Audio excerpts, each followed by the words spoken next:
There is a strange truth about human nature. The moment you stop chasing, the moment you release your grip, the moment you truly let go, that is when she feels your absence the most. You see, when a man holds on too tightly, he creates pressure. He doesn't realize it, but his constant presence, his endless calls, his pleading words, they don't draw her closer. They push her further away. Neediness suffocates. It strips away your strength, your dignity, and your mystery. And the more you beg, the less she values you. But something shifts the moment you stop. The moment you step back with calm confidence. The moment you no longer orbit her world, but return to your own.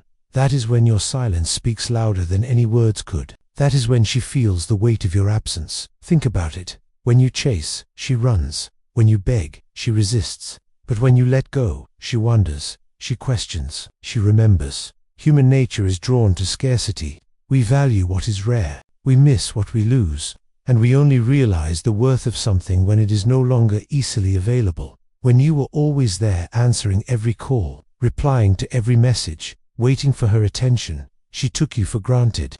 Why wouldn't she? You were predictable. You were always available. And anything that is always available feels cheap. But when your presence fades, when your voice is no longer heard, when your silence enters the room instead of your words, suddenly, the game changes. She begins to notice the space you once filled, and in that space, longing is born. You don't need to tell her you've moved on. You don't need to announce that you're done. Silence says it all, and silence is heavy, because now she is left with her own thoughts. Her mind begins to race. Why isn't he calling? Why isn't he chasing? Has he moved on? That question burns louder than anything you could ever say. The Stoics understood this deeply. They believed that freedom comes not from controlling others, but from mastering yourself. When you let go, you are practicing Stoic discipline. You are proving that you can love, but not cling. That you can care, but not beg.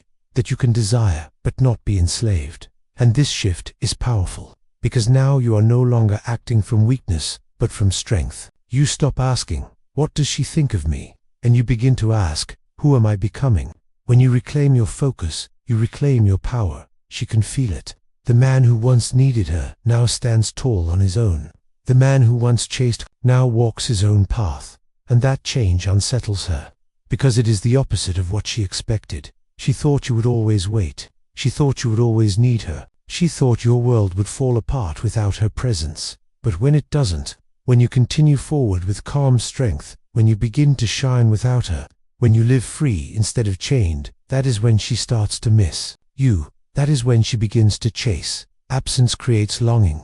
It always has, and it always will. A woman does not miss the man who never leaves her sight. She misses the man who suddenly disappears.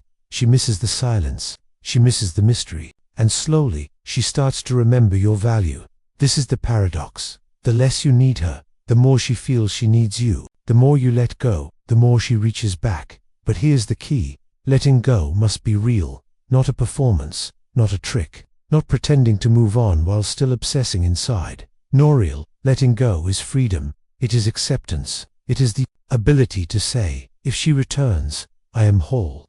If she doesn't, I am still whole. And that is the most attractive energy a man can carry, because it shows self-respect. It shows discipline. It shows that your happiness does not depend on her presence. Nothing unsettles her more than seeing you free, happy, and strong without her. Not pretending, not faking, but truly living again. Because now she sees the truth. She was never your source of strength. You always had it within you. And that realization hits harder than any words you could ever say. Letting go is not about punishing her. It is not about revenge. It is not about making her jealous. It is about freeing yourself. Because once you release the chains of obsession, you return to your true self. You begin to rebuild your life. You discover your purpose again. You grow. You rise. And in that rise, she feels the loss. The man she once dismissed becomes the man she cannot stop thinking about. The presence she once ignored becomes the absence she cannot escape. And often, this is when she returns.